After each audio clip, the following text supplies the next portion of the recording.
Hola, buenas tardes. He comenzado por fin a leer a Michel Foucault con Historia de la Sexualidad, el primer tomo, La voluntad de saber. Es un autor que tenía muchísimas ganas de leer y de adentrarme en sus textos. Me ha parecido que la mejor opción para comenzar a exponerlo ha sido a través de esta obra.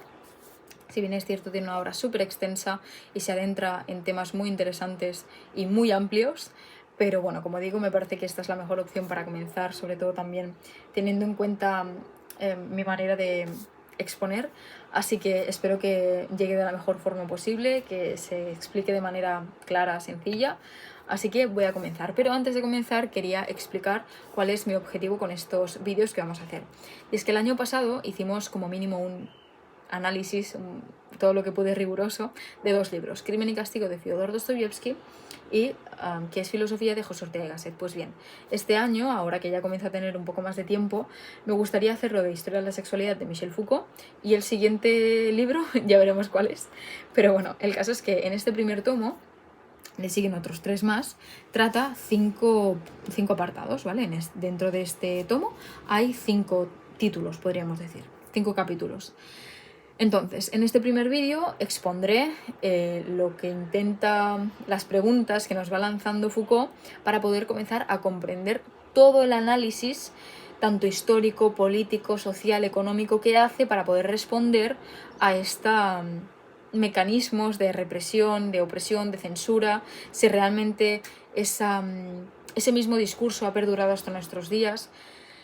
Os lo digo que una de las influencias más importantes para este autor fue Nietzsche, y nos tenemos que acordar cuál era el método de Nietzsche. Al final, ese método genealógico, pues bien, Foucault hace lo mismo pero multiplicado por 100. No va a la raíz del problema, no, va a la semilla antes de que se plante, antes de que se riegue siquiera, antes de poner la tierra, y bueno, va hasta el extremo de la primera pregunta que se puede hacer.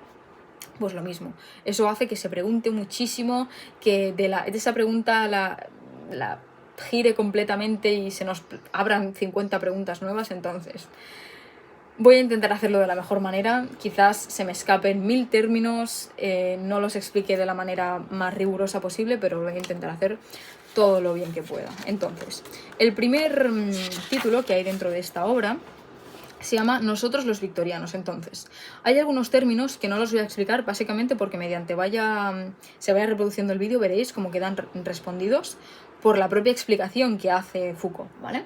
Entonces, comienza hablándonos sobre el régimen victoriano. ¿Por qué? Porque él nos cuenta que a partir del siglo XVIII, ¿vale? Todavía en el siglo XVIII no había ningún tipo de censura con el discurso de la sexualidad, ¿no? Es decir, que las prácticas sexuales no buscaban secreto, había una familiaridad con lo ilícito. ¿Qué ocurre? Que pronto llega el siglo XIX. Con este siglo XIX, ¿qué es lo que ocurre? Que se inicia el régimen victoriano. Por si alguien no lo conoce, y hago aquí un paréntesis, el régimen victoriano es el régimen que hay en Reino Unido desde 1836, si no recuerdo mal, hasta 1901. Se llama así porque la reina que había en ese momento se llamaba Victoria.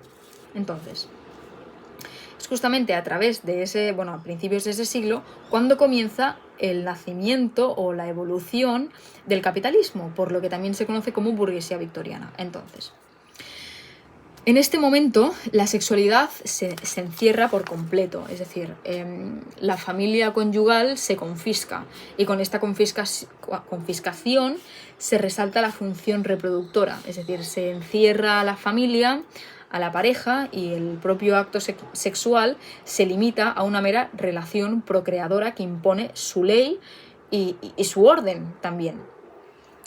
Es decir, ya no se busca ningún tipo de placer, por lo que se instaura un imperativo, una orden en toda la sociedad para que se siga un patrón, para que se anule todo lo anterior y se censure cualquier tipo de discurso que no se establezca con lo predeterminado en el momento. Entonces, aquí Foucault se hace una pregunta, y es ¿dónde se produce la práctica sexual, ¿no? Pues nos dice que se produce en la alcoba de los padres, es decir, que solamente se limita a un espacio. Pues bien, todo lo demás, toda la práctica sexual que se ubique fuera de la alcoba de los padres y no hombre y mujer, no, padres, porque padres establecen en la propia palabra que hay una función, que han entrado dentro de la alcoba para ser padres, para esa función procreadora, ¿vale? Todo lo demás, todo lo que salga fuera de función procreadora, padres, queda censurado. Y solamente le quedará desaparecer, esfumarse. Entonces, queda renegado totalmente la figura del placer, como he dicho, por lo que no tiende a la procreación ya no tiene ni sitio ni ningún tipo de ley. Solamente puede expresarse, es decir, solamente puede expresarse en la censura, en lo que podría llegar a ser la inocuidad y el silencio. Queda renegado a eso completamente. Aquí Foucault lo que nos hace es darnos un ejemplo que queda muy bien, y es que si esa práctica no debe existir fuera de la alcoba de los padres y por lo tanto se le está buscando que desaparezca, y se hace desaparecer cualquier manifestación tanto en actos o palabras, también tendrá que ser negado a los niños.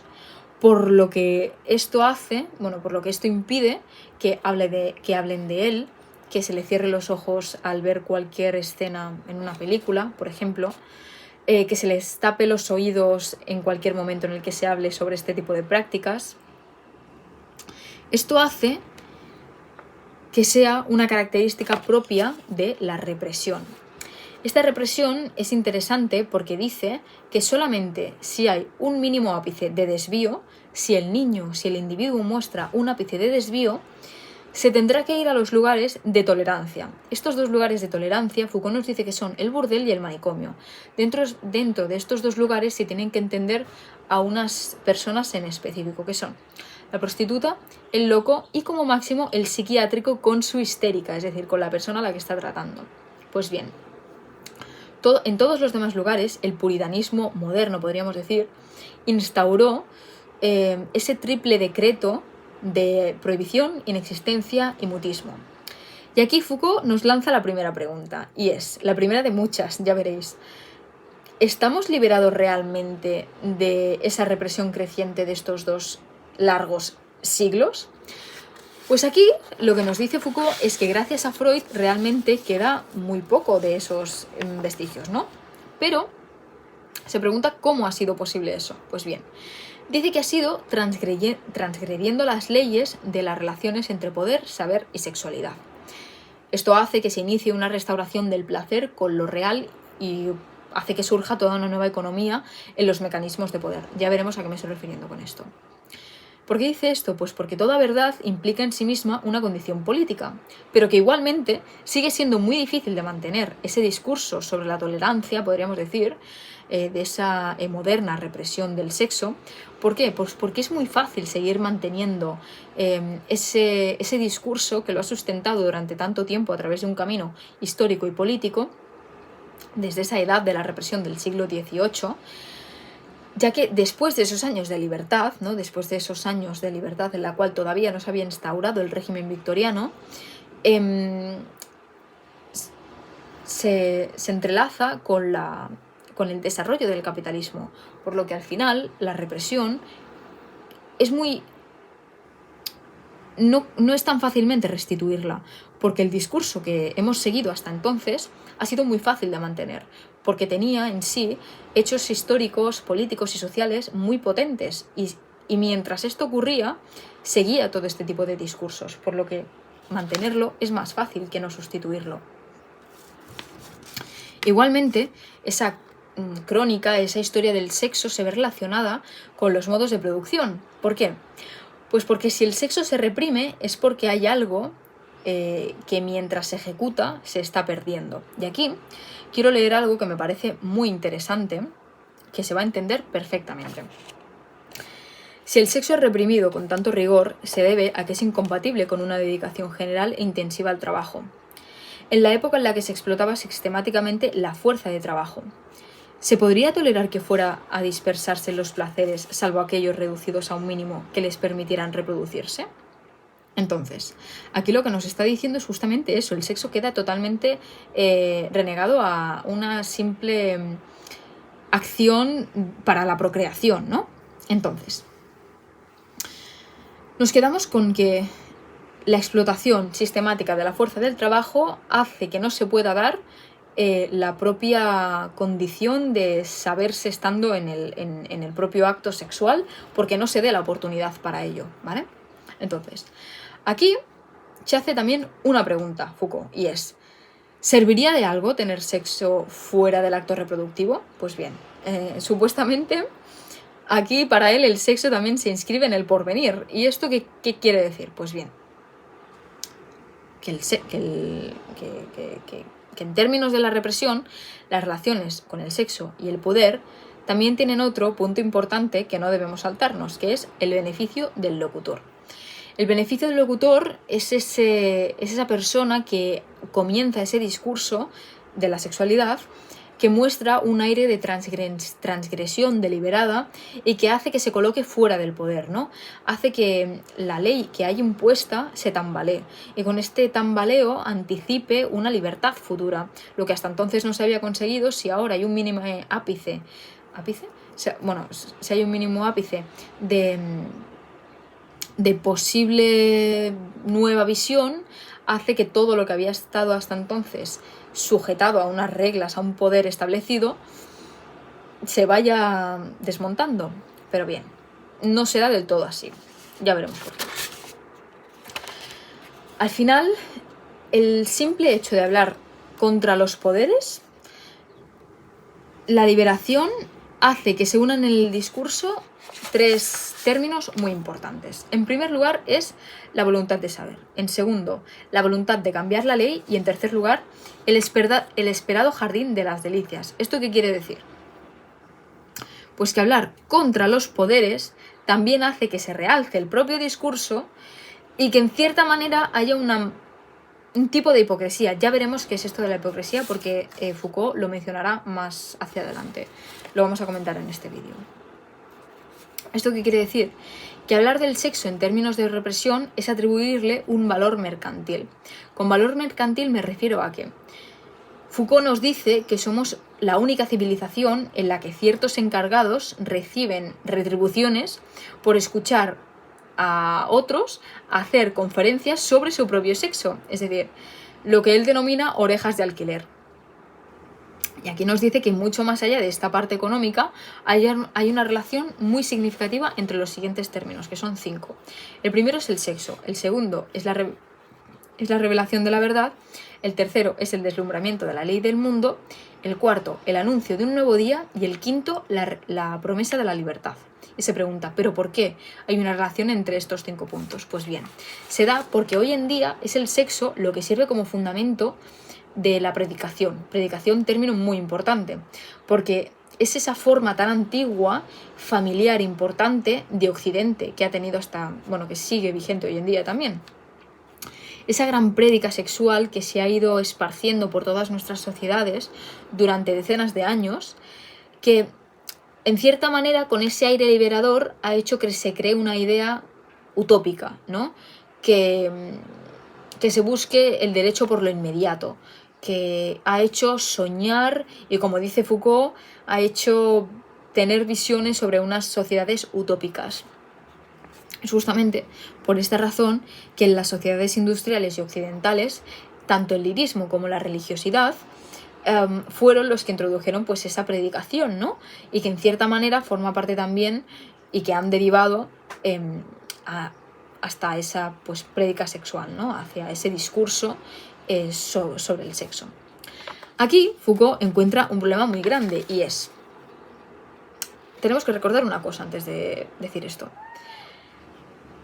Si la edad, la burguesía industrial, la que reprime al sexo, se ha sometido, es decir, se ha ido con esa idea de la voluntad de un discurso, es decir, a verdad, dando verdad sobre el sexo. ¿Qué ocurre? Que esta verdad, en consecuencia, ha cambiado su propio porvenir. Se ha cambiado la verdad del propio sexo, pero ha cambiado el lugar hacia donde se dirigía. Podríamos decir que todo se resume en que la opresión y la forma de predicación que ha habido sobre esta ha escogido un discurso que se nutre la una a la otra, es decir, tanto el discurso que lo niega, tanto el discurso que lo impone.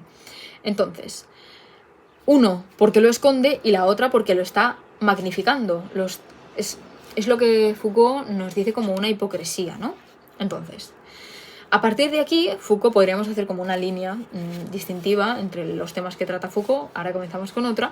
Ahora Foucault quiere que nos situemos en un seguido de análisis históricos que ahora nos va a hacer para localizar algunos puntos significativos históricamente y exponer los problemas teóricos. Y es que lo que hace es dudar de una sociedad donde hace más de un siglo se fustiga constantemente por su hipocresía. Otra vez, la hipocresía. ¿Por qué? Por tres cosas fundamentales. En primer lugar, porque denuncia los poderes que ella misma ejerce. En segundo lugar, porque habla del propio silencio del cual dice que se calla. Y, en último lugar, porque promete liberarse de las leyes que le han hecho a sí misma funcionar. Es decir, que la propia represión ha hecho que esa libertad sea posible. Es muy paradójico y, de hecho, aquí nos habla de esa paradoja, ¿no? De cómo puede ser. Pues bien, es que todo lo que nos está diciendo aquí Foucault y lo que nos quiere mostrar es que lo que hay detrás de estos discursos, bueno, ¿qué es lo que hay detrás de estos discursos, ¿no? ¿Cuál es la voluntad que los mueve y la integración estratégica que los sostiene? Pues bien, en este punto comenzamos a preguntarnos, pero la duda no tendría que ser porque estamos reprimidos, sino algo mucho más interesante, que lo voy a leer directamente, que es: ¿por qué decimos con tanta pasión, tanto rencor contra nuestro pasado más próximo, contra nuestro presente y contra nosotros mismos que estamos reprimidos? Pues bien, frente a esta pregunta, lo que nos dice Foucault es que sí o sí cabría preguntarse y responderse por qué durante tanto tiempo se ha asociado el sexo con el pecado. Pero antes de esta pregunta, lo que cabría preguntarse es cómo se hizo, cómo se realizó esa asociación y por qué hoy en día nos culpabilizamos tanto por haberlo convertido en un pecado, ¿vale? Entonces, aquí Foucault se hace varias cuestiones. Claro, entonces, en estas cuestiones son extensas. Digo extensas porque veréis que hay bastantes preguntas. Os las voy a leer todas. Dicen: ¿por qué caminos hemos llegado a estar en falta respecto a nuestro propio sexo? ¿Cómo hemos llegado a estar en una civilización lo bastante singular como para decirse que ella misma durante mucho tiempo y aún hoy ha pecado contra el sexo por abuso de poder? ¿Cómo ha ocurrido ese desplazamiento que pretendíamos liberarnos de la naturaleza pecadora del sexo? Nos abrumaba con una gran culpa histórica que habría consistido precisamente en imaginar esa naturaleza culpable y en extraer de tal creencia efectos desastrosos. Entonces, según estas preguntas, y lo que nos responderá Foucault, es que si las respondemos, concluiremos en la historia y la propia historia y el tiempo, ¿no? ¿Qué quiere decir esto? Que la represión ocurre porque históricamente es evidente. Si ha perdurado este discurso es porque la represión está profundamente anclada, que posee raíces y razones sólidas para sostenerse. Pero si os acordáis, hemos hablado previamente de que se produce esa liberación, aunque sea de manera hipócrita, ¿no? Que se produce esa liberación en frente al poder represivo, pero de manera muy lenta y con lentitud. Aquí también quiero leer un fragmento. Dice: era pues de esperar que los efectos de liberación respecto de ese poder represivo se manifiesten con lentitud. La empresa de hablar deliberadamente del sexo y de aceptarlo en su realidad es tan ajena al hilo de una historia ya milenaria. Es además tan hostil a los mecanismos intrínsecos de poder que no se puede sino atacarse mucho tiempo antes de tener éxito en su tarea. Entonces, después de lo que Foucault nos dice es que frente a todo esto, frente a lo que él llama la hipótesis represiva, se tienen que hacer como mínimo tres preguntas. Una histórica, otra histórico-teórica y la tercera histórico-política, que son: ¿la represión del sexo en verdad es una evidencia histórica? Esta sería la pregunta histórica. Ahora bien, la pregunta histórico-teórica sería: ¿la mecánica del poder y en particular la que está en juego de una sociedad como la nuestra pertenece en lo esencial al orden de la represión? Y por último, la pregunta histórico-política sería: ¿el discurso crítico que se dirige a la represión viene a cerrarle el paso a un mecanismo de poder que hasta entonces había funcionado sin discurso, o bien forma parte de la misma red histórica de lo que denuncia, y sin duda disfrazada, llamando la represión? Claro, con estas tres preguntas no solamente se trata de hacer contrahipótesis, es decir, aquí Foucault no está buscando, o sea, no se trata de decir que aunque han sido reprimidas en las sociedades burguesas y capitalistas, siempre han tenido un régimen constante de libertad, y no se trata tampoco de decir que el proceso de ejercer el poder atraviesa esas nuevas formas más discretas cada vez de ejercer su poder y que pasan desapercibidas, sino que lo que pretende enseñar es, mediante esta respuesta de las preguntas, entender que está mal acuñado el término, bueno, más que el término, sí, el término y el tiempo dentro del propio discurso represivo, ¿no? Dentro de esas sociedades modernas a partir del siglo XVIII. Entonces, aquí Foucault se hace todavía más preguntas, y son: ¿por qué se ha hablado de la sexualidad? ¿Qué se ha dicho? ¿Cuáles eran los efectos de poder inducidos por lo que ella se decida? ¿Qué lazos existían entre esos discursos, esos efectos de poder y los placeres que se encontraban invertidos por ellos? ¿Qué saber se formaba a partir de ahí? Entonces, a través de estas preguntas se trata de saber la relación entre poder, saber y placer, que hace que se sostenga el discurso de la sexualidad humana. Y aquí es justamente lo que es realmente importante. Y es realmente lo importante porque lo esencial no es saber si el sexo se acepta o se rechaza, si se afirma su importancia o incluso se niegan sus efectos, si se castigan o no las palabras que utiliza o incluso lo propio que lo designa. Lo importante en la cuestión que aborda Foucault es tener presente que se habla de él y saber quién, saber dónde y saber desde qué punto de vista los utiliza y hace referencia. Pero sobre todo, y es lo más importante, saber las instituciones que hablan de él. ¿Por qué? Porque saber quién lo difunde es saber que se ha creado un discurso global, es saber que se ha puesto a prueba el discurso del sexo, ¿no? Y gracias a saber esto, podremos conocer las técnicas polimorfas del poder. Claro, esto como mínimo nos puede conducir a tener interpretaciones erróneas, pero para que no se entienda mal voy a leer un fragmento en el que se explica muy bien.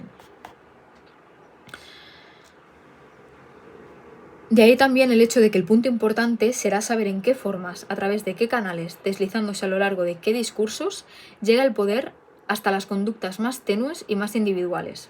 ¿Qué caminos le permiten alcanzar las formas frecuentes o apenas perceptibles del deseo? ¿Cómo filtran y controlan el placer cotidiano?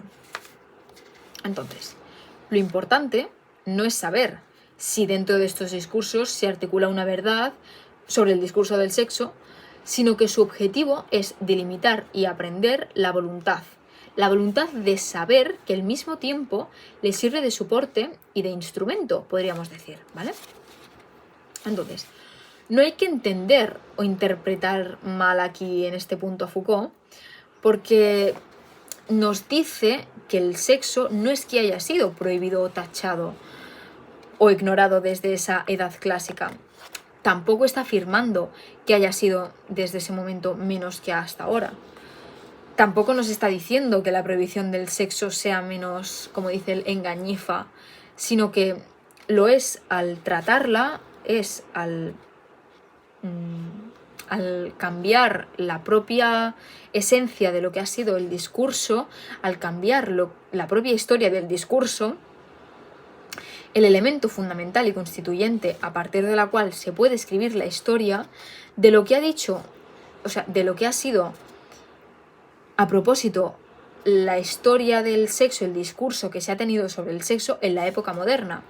Porque, como bien he dicho, todos estos elementos negativos, tanto la prohibición como el rechazo, la censura o incluso las propias denegaciones, agrupan en cierto sentido un mecanismo central destinado a decir que no, que sin duda son una pieza fundamental, que tienen un papel local y sobre todo técnico a la hora de poder tener un papel central en el propio discurso, ¿no? Pero claro, este propio discurso también es una técnica de poder. Esta técnica de poder que se ejecuta dentro de una voluntad de saber que está lejos de reducirse a ciertos elementos de represión, que tienen mucho más que ver con eso, ¿no? Entonces, lo que nos dice Foucault, para terminar en este primer capítulo, es que para poder tener clara esta primera aproximación, comienza a comentar lo que nos va a explicar en el segundo capítulo, que es la hipótesis represiva, que parece que desde finales del siglo XVIII la puesta en discurso del sexo no se ha retirado, sino que ha estado sometido a mecanismos de una incitación creciente, ¿no?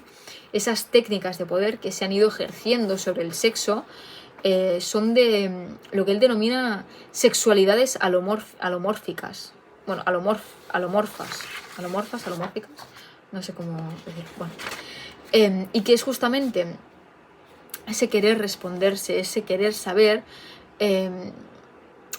no se ha detenido frente a esa función de ese tabú intocable que incluso no se podría transgredir, sino que ha traspasado esas barreras para que se pueda responder todas las preguntas que ya se ha hecho, ¿no? ¿Qué ha ocurrido? Que se ha mecanizado a través de muchos errores a la hora de construir esa ciencia de la sexualidad. Por lo que, para acabar, Foucault lo que quiere hacer es mostrar la manera esquemática a través de algunos hechos históricos y que tienen una relación significativa con dicho discurso para poder articularlo y para poder comprenderlo, ¿no? Para saber si esa represión sigue estando vigente a través y siendo el punto clave el siglo XIX, que será ese momento de la represión, ese momento culmen, ¿no? En el que acaba la época victoriana y que supuestamente comienza a realzarse esa burguesía victoriana también, que comienza en el 1836 y que acabará en el 1901 con ese reinado, y que sí se sigue articulando dicho discurso. Entonces, bien, este ha sido el primer capítulo. Me parece que tiene mucho de sí. Me he saltado algunas partes porque ya era súper extensa, pero bueno, espero haberme explicado de manera clara y sobre todo que haya llegado de manera sencilla. Espero que os haya interesado como mínimo, que este tema os comience a parecer interesante, no sé cómo explicarlo.